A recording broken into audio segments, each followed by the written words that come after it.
Hello students, welcome to my channel CBSE class 10th math by Manas sir. Today I will discuss the remaining part of the arithmetic progression, means next topic, that is the arithmetic mean. But before that, few questions were asked from a student that is from NCERT book. So first of all I will discuss that question from the exercise 5.1 from your NCERT. Okay, so that is question number 1 and the part is second part. Okay, second part, exercise 5.1 I am discussing from NCERT book. First question, second part. Okay, so in the question it is asked, in which of the following situation does the list of number involved make arithmetic progression and why? Okay, means we have to find out first of all in which of the following condition, whatever the arithmetic progression is there, whatever the series will be formed according to the given condition, that series is either in arithmetic progression or not. Okay, so question number first का जो second part है, see in the second part, the amount of air present in a cylinder when a vacuum pump removed 1/4 of the air remaining in the cylinder at a time, 1/4 of the air remaining in the cylinder at a time. Okay, तो question में कह रहा है कि एक cylinder दिया हुआ है जिसमें एयर है और एक पंप है जो कि हर बार हर स्टेप में 1/4 वॉल्यूम जो भी उसमें बचता है उसको रिमूव कर दे रहा है. ओके, ठीक है, तो इस तरीके से अगर प्रोसेस हो रहा है, so whatever the number of series will be form, that number of series will be in AP और नॉट. ओके, सो सी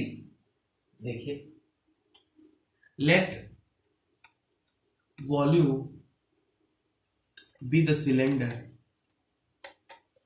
सबसे पहले क्या करो, सिलेंडर के अंदर क्या वॉल्यूम है वो मान लो. ओके, जरूरी नहीं है कि आप V से ही करें, इट्स नॉट कंपल्सरी कि बुक में V से दिया हुआ है तो हम V से सॉल्व करेंगे. अगर आंसर V में टर्म में दिया हुआ है, आप 1 लीटर भी सपोज करके मानेंगे और जो भी रिजल्टिंग आंसर होगा आप चेक करेंगे कि is that resulting answer is in AP और नॉट. ओके, मैं V मान के सपोज कर रहा हूं, V सपोज करके सॉल्व कर रहा हूं, तो देखिए V, let volume cylinder, let volume of the cylinder, let the volume of the cylinder is V. Okay, volume removed by pump,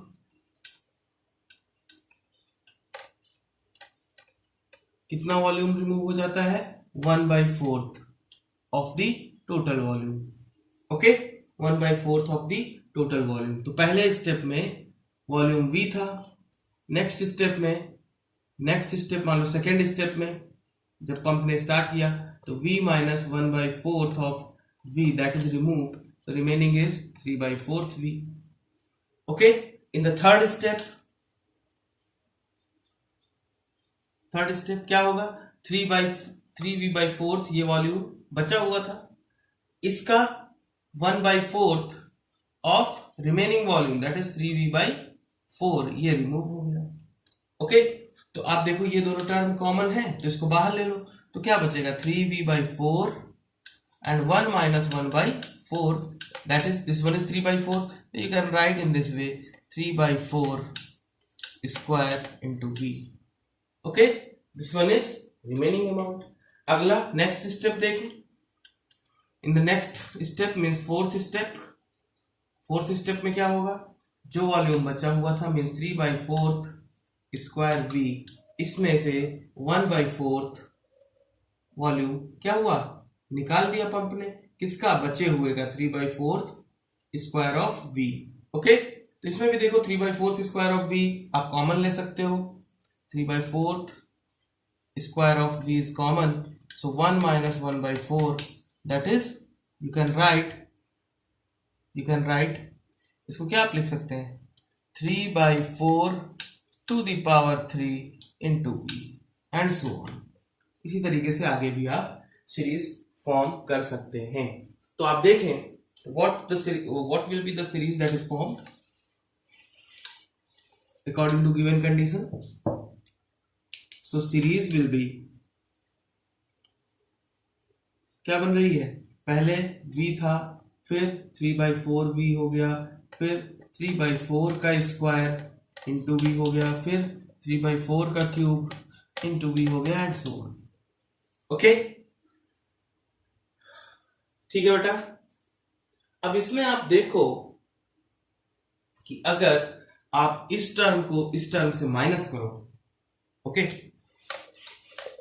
subtracting that, checking that this the given series, this formed series in AP or not, तो क्या करेंगे, 3v/4 minus v, that is common difference, यहाँ पे आप लिख सकते हो common difference d, तो ये क्या बचेगा, माइनस का v/4, भाई एलसीएम लोगे 4v minus 3v, that is the minus का v/4। नेक्स्ट लिखेंगे, okay, next step that is, ये d1 हो गया, d2 लिख लो, 3/4 का स्क्वायर मीन्स आप लिख सकते हो 3/4 का square v minus 3/4v, common ले लो, 3/4 कॉमन आ जाएगा, तो बचेगा क्या, v भी कॉमन आ जाएगा, अंदर क्या बचेगा, 3/4 minus 1, okay, that is 3v/4, and this one will be minus 1/4, okay, so you will get from here, you will get minus 3v/16, okay, so from here you can write d1 is not equals to d2, so whatever the series is formed, that will be not in AP, okay, ठीक है। So in this way you can solve the question. You can see here the term is, that is common difference is not 0, so that's why whatever the series is formed according to the given condition, that will be not in AP, okay, so let's proceed for the next question. I think this question will be clear now. एक चीज ध्यान रखिए कि ये compulsion नहीं है कि you have to solve with v, again I am saying either you can take 1 or you can take 100, whatever you want to take, it depends upon you, और जो भी आपको सिंपल लगे, 1 लेके करेंगे तो भी यही सीरीज ऐसे ही फॉर्म होगी, है ना, और वो भी एपी में नहीं होगी। नेक्स्ट क्वेश्चन देखते हैं, that is the fourth part of this question 5.1, first question, fourth part, fourth part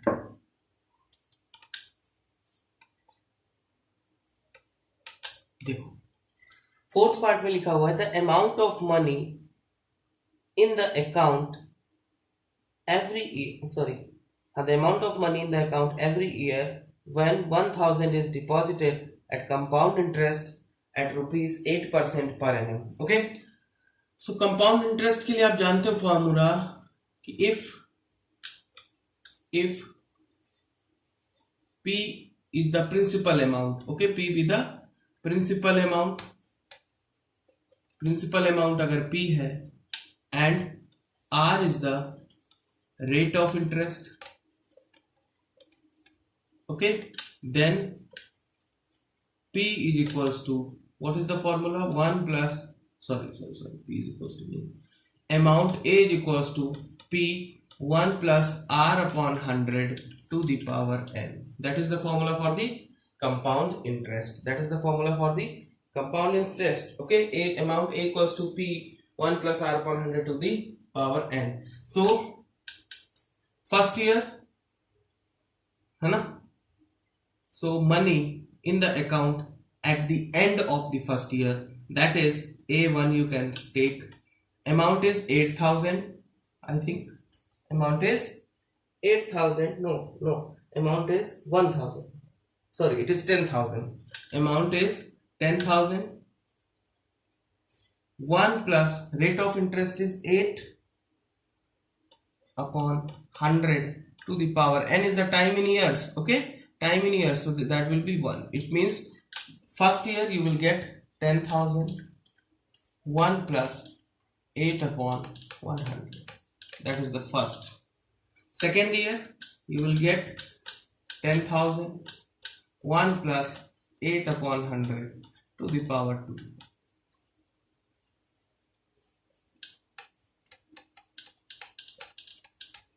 and so on.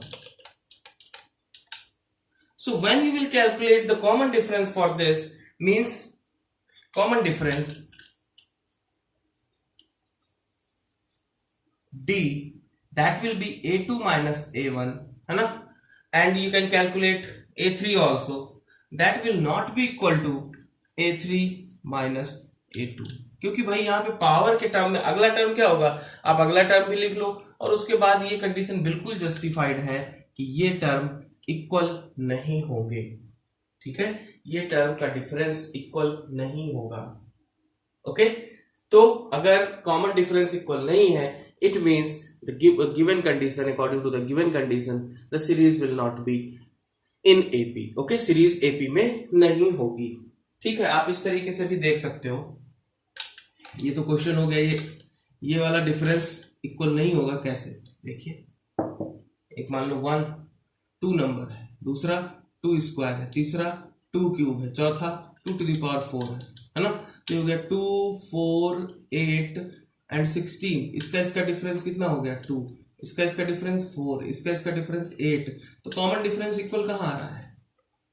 ऐसे ये पूरा टर्म अगर आप देखो, ये पूरा टर्म अगर मान लो x है, तो अगला टर्म फिर क्या हो रहा है, चेंज होता जा रहा है, स्क्वायर में लिखा हुआ है, तो इसका मतलब है इक्वल नहीं आने वाला है, ठीक है, अंडरस्टूड है, ठीक। तो आपको सॉल्व करने की जरूरत नहीं है, ये सॉल्व करके दिखाना नहीं है, नहीं तो आपको क्या करना पड़ेगा, 108 10,000 पहले इधर हो जाएगा, फिर 108 अपॉन 100 का स्क्वायर निकालेंगे, उसके बाद फिर माइनस करेंगे, तो बहुत लेंदी कैलकुलेशन हो जाएगी।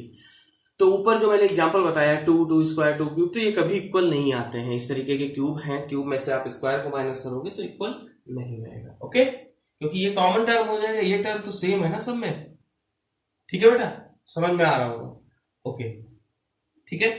नाउ नेक्स्ट क्वेश्चन जो कि बच्चे ने पूछा था वो क्वेश्चन देखते हैं, exercise 5.2 question number 12, exercise 5.2 question number 12। Let me open that exercise, give me 1 minute, just a minute।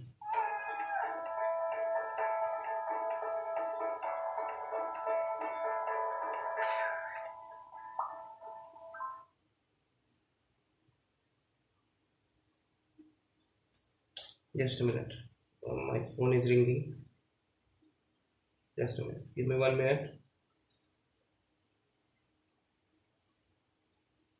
okay, question number 12। okay, so question number 12, that question is exercise 5.2 from the NCERT। question number 12 states that two APs have the same common difference। Question दिया गया है कि 2 APs हैं जिनका common difference same है। 2 APs having same common difference, ये दिया गया है, same common difference.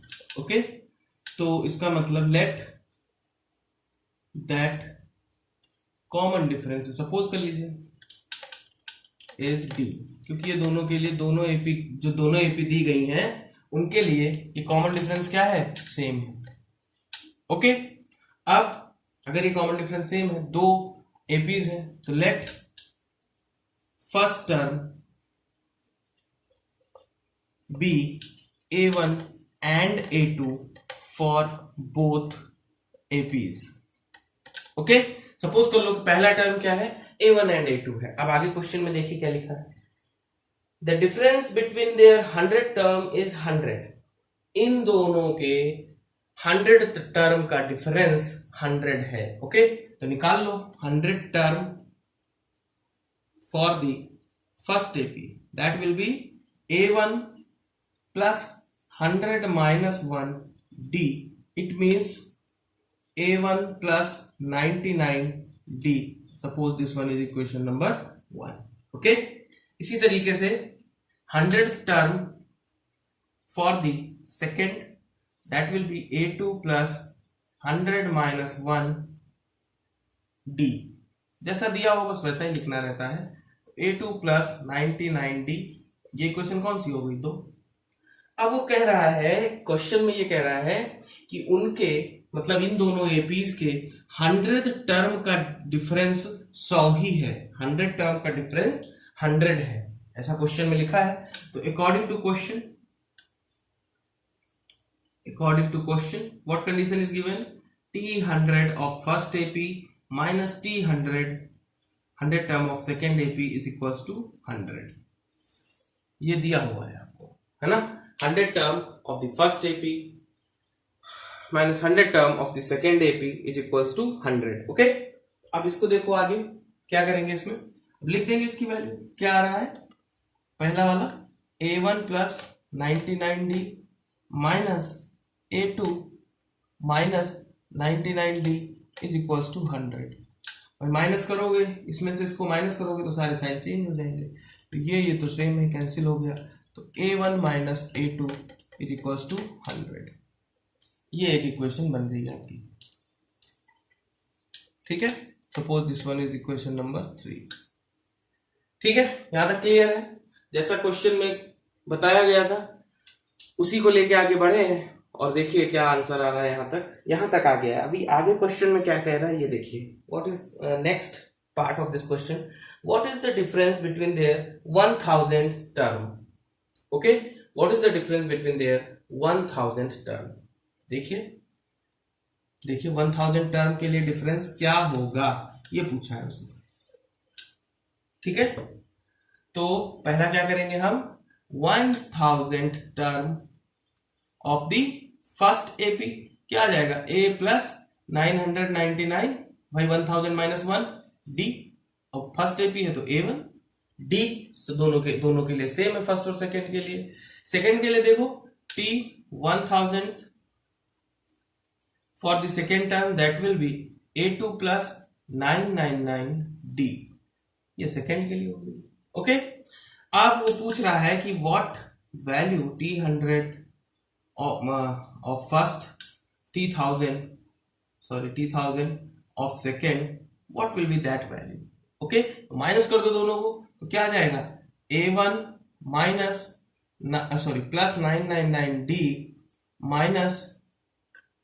Minus A2 minus 999D. ये तो कैंसिल हो गया. तो क्या बचा? A1 minus A2 and from the equation 3 A1 minus A2 is 100, है ना, फ्रॉम इक्वेशन 3. इक्वेशन 3 के हिसाब से A1 minus A2 is 100. So this one is the answer. ठीक है, देख लीजिए. ओके, तो question number 12 is simple. No problem is there.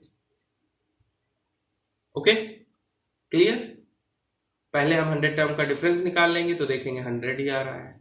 फिर नेक्स्ट करेंगे 1000 टर्म निकालेंगे और उनका डिफरेंस निकालेंगे तो A1 माइनस A2 ही बचेगा. और A1 माइनस A2 100 हमने इक्वेशन नंबर 3 में निकाल लिया. वो वैल्यू पुट कर देंगे. That will be the answer. Okay, next question is जो कि बच्चे ने पूछा है दैट इज 19th. ओके, आप लोग भी जो भी डाउट हो किसी भी क्वेश्चन में, either it is whatever the book you are using, either it is NCERT or any other book, or it is paper, it is previous year paper, the question which is related to arithmetic progression, you can write that question. If you are not able to solve, you can write that question into the comment box.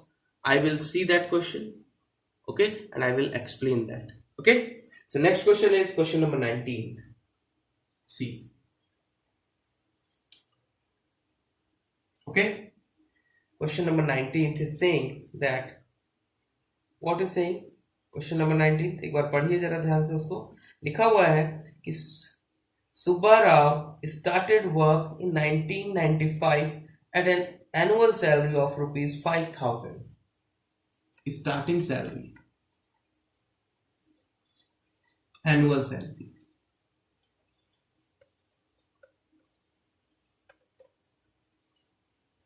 Okay, 5,000 rupees annual salary. बेचारों की बहुत कम salary है. 5,000 rupees बेचारे एक साल में पा रहे हैं, है ना, बहुत कम अमाउंट पा रहे हैं. And received an increment of rupees 200 each year. अब सोचिए बेचारे, उनका इंक्रीमेंट कितना हो रहा है हर year? Increment,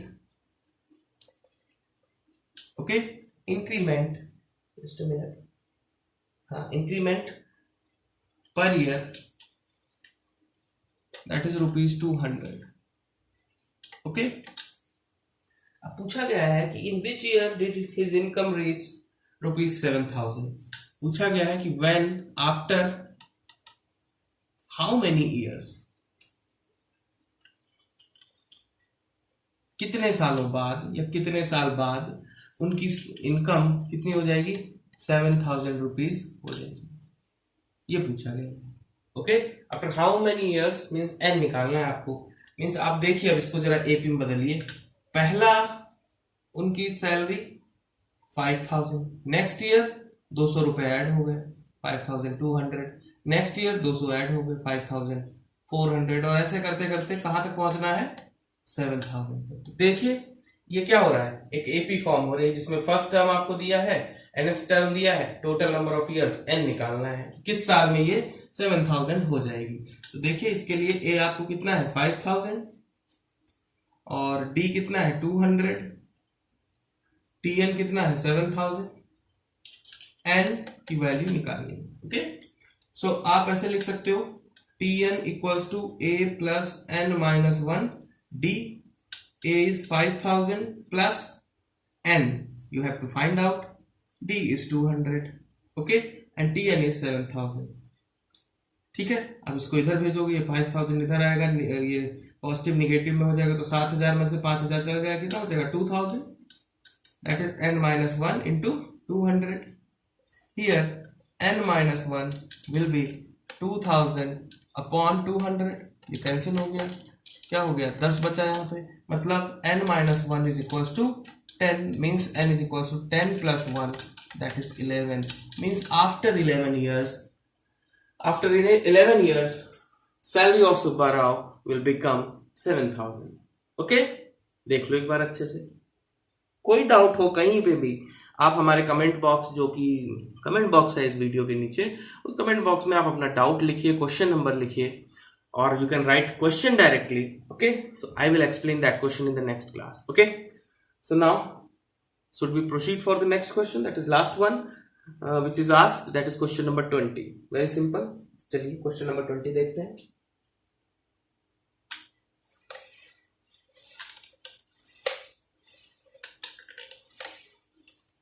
okay, question number 20, चलिए आइए, क्वेश्चन नंबर 20 क्या है आइए देखते हैं, बहुत सिंपल है। रामकली, इट्स रामकली, हाँ okay, Ramkali saved ₹5 in the first week. Ramkali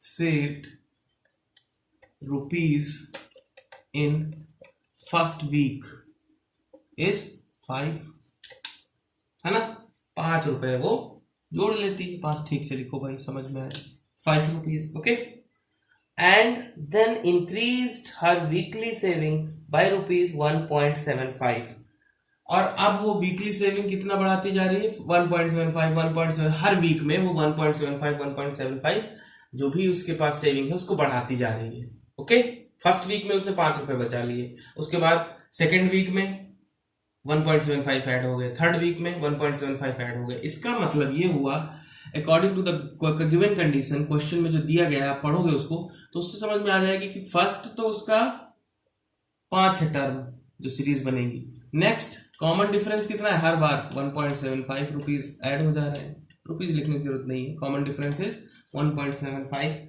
और वो कह रहा है कि कितने वीक बाद, how many week, after how many week means nth week, after nth week her saving becomes, means TN is given 20.75। okay, तो वो पूछ रहा है कि what will be the value of that n की वैल्यू क्या होगी। तो देखिए सिंपल, अब हमें लगता है आप लोग कर लेंगे, a plus n minus 1 d, TN is given 20.75, a is given 5 plus n minus 1 d is 1.5। okay, so here you will minus 20.75 minus 5 is equals to n minus 1 into 1.75। okay, ठीक है बेटा, अब देखिए इसको यहाँ कितना बचेगा, 15.75 माइनस कर दोगे n minus 1 1.75। ओके, तो यहाँ पे आप लिख सकते हो n minus 1 is equals to 15.75 upon 1.75, इसको कैंसिल कर दो, अब अगर आप डायरेक्ट फॉर्मूला पढ़िए 9 बार, अगर 9 बार इसको पढ़िए, देखिए 9 टाइम्स, ये 9 टाइम्स जाएगा इसमें। आप 5 से भी कर सकते हो, कैसे भी कर सकते हो। 9 5 45, 9 5 जा 45, 5 4 इन हैंड, 9 7 जा 63, 4 7 67, 6 इन हैंड, 9 1 जा 9 एंड 6 15। ओके, तो सेम टाइम मीन्स 9 बार ये जाएगा। ओके, तो n minus 1 is equals to 9, तो n is equals to 9 plus 1 that is 10। इसका मतलब ये हुआ कि 10 हफ्ते बाद मीन्स 10 वीक, 10 हफ्ते बाद उनकी सेविंग 20.75 रुपीज हो जाएगी। ठीक है बेटा। So these are the questions from the NCERT book, exercise 5.1, 5.2. I will say again that any kind of difficulty is there, if you will discuss in the comment box, then only I can know, because video class या video lecture में that is the drawback, that one way conversation is there. Okay, you people are not here so that I can solve your doubts. आप लोग अपने घर पे बैठ के आराम से या हॉस्टल में बैठ के आराम से वीडियो देख रहे हैं, यहाँ पे नहीं है, तो इसका मतलब ये है कि अगर आप साथ ही साथ नोट्स बनाते चल रहे हैं और जो भी क्वेश्चन नहीं सॉल्व हो रहा है उसको शेयर कर रहे हैं, तो फिर क्या होगा, चीज़ें आपको क्लियर होगी। और वो मैं कैसे जान पाऊंगा कि किस क्वेश्चन में डाउट है? That only I can understand when you will write that question in the comment box. Okay, if you can't write that question, you can write the means question number, because I have both the books. I have NCERT and I have RS Agarwal, both the books I am having with me. So if you are writing question number and exercise number, then I will discuss that question into the means in the coming classes. Okay, so now next topic for the arithmetic progression, that is most important, बहुत important है, उसमें उसकी तरफ बढ़ते हैं, देखते हैं वो टॉपिक क्या है। चलिए आइए, एक minute. Next topic is arithmetic mean. Arithmetic mean, arithmetic mean, ठीक है। अब देखिए, मीन का मतलब आप लोगों ने समझा होगा, सुना होगा। मीन का मतलब होता है एवरेज, और एवरेज ऑफ 2 नंबर अगर आपको निकालना हो तो a प्लस बी बाई 2, मतलब 2 नंबर दिए गए हैं आपको a और b, और अगर उनका एवरेज निकालना हो तो उनको जोड़ के क्या करते हैं 2 से डिवाइड कर देते हैं। या आप ऐसे भी कह सकते हो कि अगर मान लो कई सारे नंबर दिए हुए हैं तो sum of all the numbers divided by the total number of terms. कितने टर्म है, जैसे 10 है तो 10 को जोड़ लेंगे और 10 से डिवाइड कर देंगे, total numbers. Okay, total count. Okay, तो here if small a, capital A, B are in AP, then the arithmetic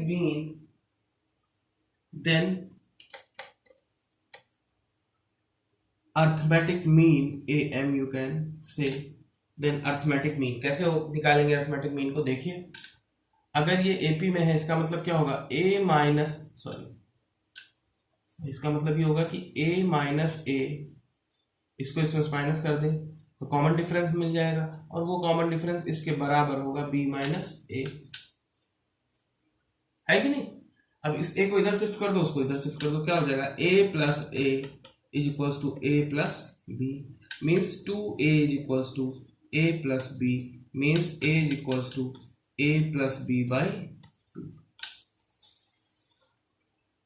ठीक है, समझ में आ गई बात।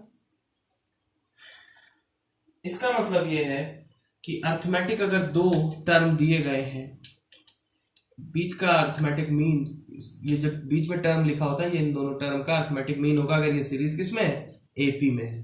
ठीक है, तो ये आंसर हो गया। ये अर्थमेटिक मीन का फॉर्मूला आप याद रखना, ये अर्थमेटिक मीन का फॉर्मूला होता है A प्लस बी बाई 2। ठीक है, अब एक चीज और देख लो, जैसे मान लो आपने ऐसे नंबर लिख रखा है 1 3, चलो ऐसे लिखते हैं सीक्वेंस में 1 2 3 4 5 ऐसा करके, तो ये गिवन सीरीज किस में है, AP में है। क्यों? क्योंकि कॉमन डिफरेंस 1 है। अब ये देखो क्या लिखा हुआ है, इन दोनों का अर्थमेटिक मीन, कैसे 3 plus 1 by 2 that is 4 by 2 that is 2। अब इसको देखो तो 4 और 2 6 डिवाइडेड बाई 2 दैट इज 6। ये देखो 5 और 3 8 divided by 2 that is 4। Okay, तो कोई भी एपी है अगर, ठीक है, तो दो नंबर्स के बीच का जो नंबर है वो दोनों नंबर का क्या होता है, अर्थमेटिक मीन होता है। जैसे मैं लिख दूं 2 4 6 8, कुछ भी आप चेक कर सकते हो, 1 3 5 7 9, है ना, ये भी अर्थमेटिक सीरीज है। तो इसको सम कर दो, 5 1 6 डिवाइडेड बाई 2 दैट इज 3। इनको सम कर दो, 9 5 14 डिवाइडेड बाई 2 दैट इज 7। समझ में आ रही बात? तो अर्थमेटिक मीन का मतलब समझ में आ रहा है। अब आपसे डेरिवेशन नहीं पूछा जाएगा कि prove that A arithmetic mean of two numbers is a plus b by 2। Okay, वो आप डायरेक्टली निकाल भी सकते हैं, ऐसी कोई इसमें दिक्कत वाली बात नहीं है। ठीक है, चलिए ये समझ में आ गया। अब इस पे पूरी एक्सरसाइज बेस्ड है, जो कि आपकी नेक्स्ट एक्सरसाइज है 5b। वो मैं नेक्स्ट लेक्चर में, आज मैं इंट्रोडक्शन बता देता हूँ उसका, कुछ क्वेश्चन डिस्कस कर देता हूँ और नेक्स्ट क्लास में वो एक्सरसाइज खत्म कर दूंगा। Okay, 5b। चलिए आइए पहले एक क्वेश्चन देख लेते हैं। लिखा हुआ है, क्वेश्चन एक पूछा गया है सीबीएसई 2013 में, क्वेश्चन पूछा गया है, if the numbers 2n minus 1, just a minute, हाँ क्वेश्चन इज, देखिए ध्यान से, क्वेश्चन पूछा गया है आपके एग्जाम में, if the numbers 2n minus 1, 3n plus 2 and 6n minus 1 are in AP, and 6n minus 1 are in AP. Find n, and hence find these numbers, and hence find these numbers. Okay, पहले तो n की value निकालें और फिर numbers निकाले। तो देखिए